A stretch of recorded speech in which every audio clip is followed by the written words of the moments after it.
We got to rewind all the way back to you was making $400. We'll get there because we got to get, and please, we'll go back and I'll take you the whole thing, but I want you to really get back to my guy poisoned them with that. Because I'm going to retort all of that. We're going to talk about it. It's not the one you think. Go ahead. It's not the guy you think. I don't think so. I'm trying to figure it back. You're making $400 a week. Yeah. You're sending money down to your kids. Yes. You're living in New York. I was actually living in Jersey on my cousin's couch. On the couch. On the couch. Struggle. So I said, let me come up. I'm gonna live on your couch. It would be times where I didn't have money to eat. I would get a call for a session, and he would have to give me $20, or I would jump the turnstile. You know what I mean? The turnstile, like the New Jersey Transit joint. You ever got caught? Nah, never. But he would give me. I mean, you so tall, bro. It probably look like you. But New Jersey Transit is different. So I would come in, you know what I'm saying, probably go to 33rd Street and walk down to 25th or to 26th. Okay. You know what I'm saying? On New Jersey Transit. Cool. All of that goes on. We do the Mad Rapper album. That's over. So at the end of that, I was like, yo, I gotta find out who manages this kid named Doro. So it was a black engineer named Doro. Now he's messing with Clue. Yeah, Clue and Doro. Doro is the Jackie Robinson of our thing. He's the first young black engineers was not getting paid the money, bro. He was not getting paid the money. Doro was the first one that when I'm leaving Crazy Cat and I'm going to, let's say, Sony, he's pulling up in the Porsche. He had the Porsche early. You know that early. And I'm like, who is this dude? And he was a cool dude. He would stop, talk to me, you know what I'm saying? But I didn't know who managed him. So I was like, yo, I'm 5, degrees of separation from everybody. So the Cat, who used to work at the front desk of Crazy Cat, it's funny her name is Cat. But she was like, yo, I know the girl. Right. And it was L'Oreal. Okay. L'Oreal Coppage. Yeah. So I was like, yo, get me a meeting with her. So I meet L'Oreal, and I told L'Oreal, look, I'm not no knucklehead. I got kids. I'm a father. I know every form of every board. Boom, boom, boom. And in one meeting, L'Oreal changed my life. This woman is the person that was like making sure that young black engineers got their money. I can't tell you how monumental she was for me. So in one meeting, I talked to her. The next day, she had me in a session with DMX. So you went from $400 a week to $1,000 a day. Shit. L'Oreal was getting that money. To $1,000. Now, not to put numbers out there. Right. But I would look at invoices and I'd be like, Doro's making $5,000 a mix and he's doing 3 of them in one day. Oh, I gotta get over here. Yeah. You know what I'm saying? L'Oreal pulled me. She was like, boom. She put me with DMX. What she was doing was like making sure that all the young black engineers was getting their money, and she upped it. She upped all of our money when people wasn't paying us. It was me, Doro, and I'm the last, so put me last. It was Doro, it was Brian, it was Brian Viala, Pat Viala, it was Brian Stanley, it was Ebo was still alive at that time. There was a white dude in there too, wasn't it a white dude? I don't know the white dude she had, but she had all young black engineers. Right. So me, Pat, Brian, and Doro. Doro was like the superstar. You know what I'm saying? Right. So cool. It was one day where I think either Pat or Brian couldn't make it to a session. I think they was, something happened. And she's like, yo, you gotta go do this session with this kid named Memphis Bleek. I go over there, do this session with Memphis Bleek. Me and Bleek just become like this. Because when What song was it? Oh shit, it's on the second album. It's the first day I met Just Blaze. I remember Just was in the session. Again, my cousin Tariq wasn't there, but I called him and I was like, yo, it's this kid named Just Blaze, he's incredible. And Jay happened to stop by. I can't remember exactly what record we was working on. That was the first day you met Jay also. Yeah, first day I met Jay. Round Here record, that album with No, that was later on. Before that. This is Bleek's second album, The Understanding. The Understanding. The Understanding. And yeah, Round Here was on that, right? No, that was the third album. No, that was the third album. I thought Round Here was on that one. We'll get there, but that was the third album. Because the point I'm gonna make with Round Here was that Bleek was the one who kept our crew in touch with the South.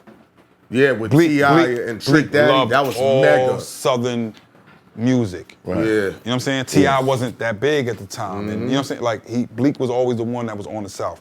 Right. But it was just like, I don't know, when you meet your friends, I don't know what that thing is, but it was just like, I corrected him. You know what I'm saying? I was like, yo, you could do this. You could do this better. And he was like, yo, he's correcting me. I was like, yeah, you could take the thes out, take the its out, and it'll flow better. You know what I'm saying? It's what people call vocal production, but it's just what I do with my crew. Right. Like, take these couple little words out, and it'll make it flow better. And then Bleek was like, I need him back. And then me and him to this day been like this. Like, I would die for Bleek. Like, that's my guy, my guy. Shout out to Bleek. Yeah, he's the reason that brought me in. So we working on Bleek's, you know, the understanding, and then there's this thing where they like, Jay comes over that day, and people forget, like, Jay's the head of the label along with Dame. So and especially Bleek, you know what I'm saying? He's coming to check on what Bleek's doing. So he was like, Bleek got done early, Just was there, and Jay was like, is my reel here? I was like, what's real? He was like, this other song I was working on, you know what I'm saying, the other day. So he's like, nah, put my reel up. And it ended up being Stick to the Script. And he was just like, put my reel up. This is when Dynasty is being, you know what I'm saying, like sort of formulated. Right. He was like, put my reel up. And that's the first time I ever recorded Jay. So Jay was like, yo, we building a studio, you know what I'm saying? Me and my man is building a studio on 26th Street. Like, come down there and mess with us. And we gonna focus everything. Hold on. Rock the mic, right? We need the details. Now, baseline. Did he write it? Jay? Yeah. No. I've never seen him write. The only time I've ever seen Jay write a thing down was for another art. When he's writing a rhyme for another artist. And most of the time he don't write those down either. He'll just go in and vocal it. Right. But it was one time I've seen him write it down, like give it to the artist to say. But I've never seen him write his own lyrics down. Never. Okay. Never. All right. Stick to the script. Was Siegel there? Siegel wasn't there. I didn't meet Siegel till later. And like, my relationship with Siegel started at Baseline. You gotta understand, me and Siegel from Philly. I'm from Delaware. We relatively the same age. Right. When I meet Siegel, it's just like, oh man, it's like alike. Yeah. Siegel, I think, took a liking to me because I could stay up all night. So Siegel wasn't the type to be like, I'm gonna be working 5 days a week. Siegel would come up from Philly, he'd spend 4 days in the studio, he'd mash out, make 6 records, go home, live life, have something else to talk about, and then come back. Right. Whereas like me, Just, hip hop, Bleek, we was everyday baseline dudes. You know what I'm saying? So that's what, but Siegel's, just the things that he talks about, it just like, with no union and no benefits, no dental plan, I can't eat off no 100 grand. I got cavities that need filling. You can't feed a nigga peanut chews, so put your feet up in the shoes. Your lack of green to give it blues, a sip of purple making, he's telling our life. How hard it is to live in this thing with no union and no benefits. I ain't got, when you got the money and your kids is trying to go to school and they like, what's your health care? I don't have no health care. I got the money to pay for it if something happens. But the normal things with no union and no benefits, no dental plan, I can't eat off no 100 grand. 100 grand is a candy bar. But it's also saying $100,000 ain't nothing to me because I got all these holes that I gotta fill up. Fire. I got cavities. Did you realize that you was in the midst of greatness? Or did all the you time. realize it later? No, all the time. All the time. Was that pressure? Nah, it wasn't pressure, it was fun. Excitement? It was exciting. It was just like, again, it's not an arrogant thing, but it's just like, if Rockefeller is on one corner of Def Jam and Murder Inc. is on another corner, I used to love to be like, yo, y'all ain't gonna believe what we did last night. And I would go to the only time I would go to office is when we did a record and I would just play it loud. And be like, look at Murder Inc. side and be like, what y'all got? I love it. I love it. I love it. You know The what I'm competition is what made Def Jam, no, the people that have been on this show that explain to you what Def Jam felt like when back we talked about then, smoking weed in there, it was bruh, a party. it was a party. because it was Mike like Geronimo the executives was on one level, Yeah. we was on another floor, We was on what, 18 at first, or was it 19? I forget the floor. Because the they floor moved numbers. it. Because remember when they moved niggas? Because it was too much weed. They had to move niggas. But they would the security guards would let us rock. Yeah. They never said it's Redman doing that. It's you know what I'm saying? They would let us rock, and we were just playing, and it was the greatest competition ever. Is this when did Chaining Day happen? When were you officially Rockefeller? You over here working with Memphis Bleek. No, wait. When did the shout out? The first shout out. I'll answer both of those. The first shout out was Beans.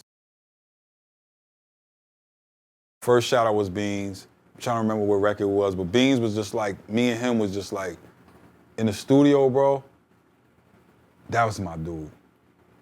Because it's just like, we would go to sleep, wake up, go buy a white t-shirt, toothbrush, and you know what I mean? Just get back to it. Mm-hmm. And he would only be there for a select time, but what he was saying was so intense. I would watch Beans like do a verse, and then he'd go to eat in the lounge, and the Eagles is playing, and he's watching them. So that's when you get to take a halfback, bring a quarterback, then do the math black. Right. Ain't no Warren Black when I'm Warren Black mask over the braids, two nines like Warren Sapp. He just watched the football game. And came back with the bars. It's crazy. You know what I'm saying? That's me and Beans. Me and Bleek is like, that's my man. You know what I'm saying? And we would do that. Beans was the first to shout it out, but Chaining Day was before Chaining Day. When we went to Miami and we was at Circle House and we did a month down at Circle House, right, with all the guys. Shout out to Circle House. Yeah, we had just completed Blueprint. Me and Jay had completed Blueprint. And then we went down to Circle House. It was supposed to be a Bleek and Beans album, but that never happened. Bleek is a really early dude. Like, Bleek is gonna be up at like 6 in the morning and ready to work in the studio at 9 in the morning, and Beans is super late. Beans would call me at like 1 o'clock and be like, Ghoul, you in the studio? Yeah, I'm on my way from Philly. And I know he's not getting there till 3. Right. You see what I'm saying? They work at opposite times. So that trip ended up being the State Property album. Okay. Right? Okay. Yeah. It's when Aaliyah died. Aaliyah was supposed to be coming to us. Wow. Like flying to us. You know what I'm saying? She had already called Justin. She was supposed to be doing a remix with Justin. Like, first time I ever seen hip hop cry. Wow. She had left us. She had her rock the mic when we did it. I was like, what was we doing? We was about to go to strip club. And Freeway was complaining like, yo, we been down here for like a week. And you giving all the beats to Beans and Bleek. Right. And he looking at Just like, yo, I can't get nothing? And Just is real quick on an ASR X, not even on an MP, nothing, just dun, dun, dun, dun, dun, dun, dun, dun, and he did rock the mic. Just like, how long it took, 5 minutes? Nah, a little longer. No, I mean like 10 minutes maybe. But we was going out to the club, and Free was complaining, and then it was like, that's what was going on. But Aaliyah had heard rock the mic, and she made a point to say something to hip hop and was like, that's the one.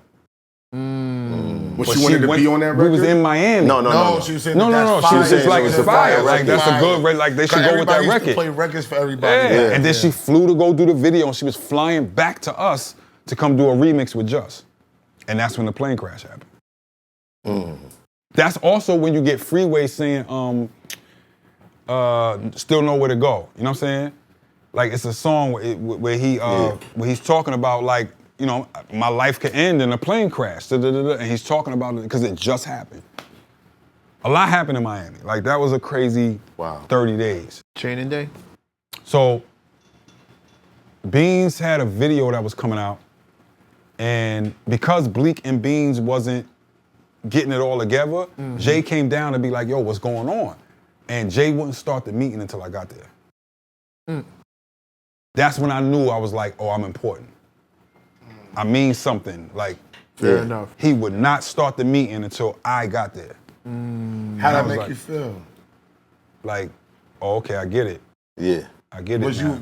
I was always grateful. I've always been a grateful dude. You know what I'm saying? But did that make you feel like that you arrived now? Yeah, like you. That niggas not even gonna start a meeting without me? I did. Was you late? I did. And it wasn't that I was late. I didn't know I was supposed to be there. He did. Oh, wow. And he was like, nah, Goo know what's going on. Like, where's Goo at? Yeah. So I had to come from the studio to go to where he's at, and he would not, I remember he was adamant about it. He wouldn't start the meeting until I got there. So when you say arrive, there's a lot of things that made me feel like I arrived. You know what I'm saying? But I've just always been grateful. I know what my father's struggle was and what the other people's struggle was and like the men in my neighborhood. Now I'm grateful. My mother teaches special ed. You know what I'm saying? Even though I had 2 parents in the household, my mother's coming home talking about this girl. She's stinking and I had to take her in the bathroom, and that's when she told me she was getting touched. My mother's a special ed teacher. No, I get you. Yeah. The thugs in my neighborhood, Peebo, and like my mother teaches them. You know what I'm saying? So I'm very aware, I'm very appreciative of the fact that like, no, everybody ain't got this. Right. Got you. Right. Everybody ain't got this.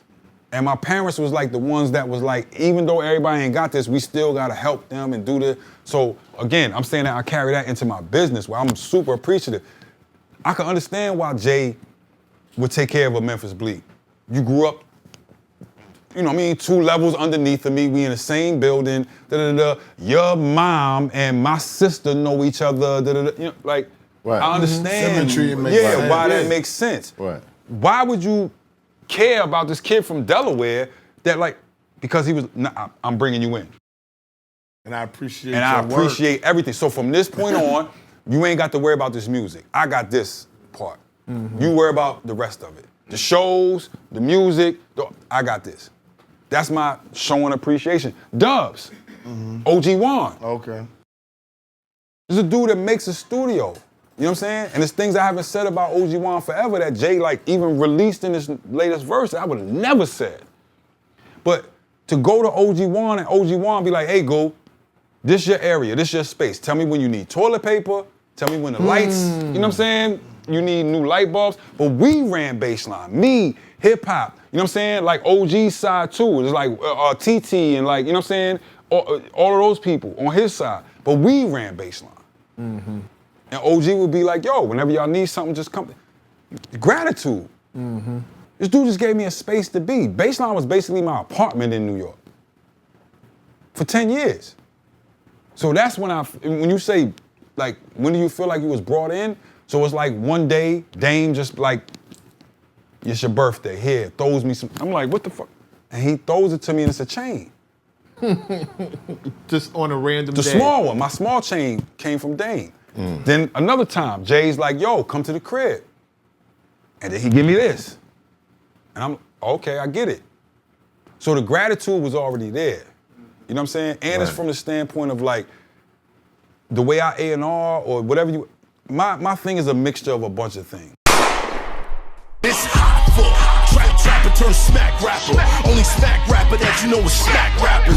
Got bars I can hang with the backpackers. Trap star, I don't hang with the backpackers. I'm in the hood with the work you heard. Making fiends leave earth you heard. Got your baby mama thirst you heard. Feel the flow, nigga, throw it in reverse. This the wave you need to surf you heard.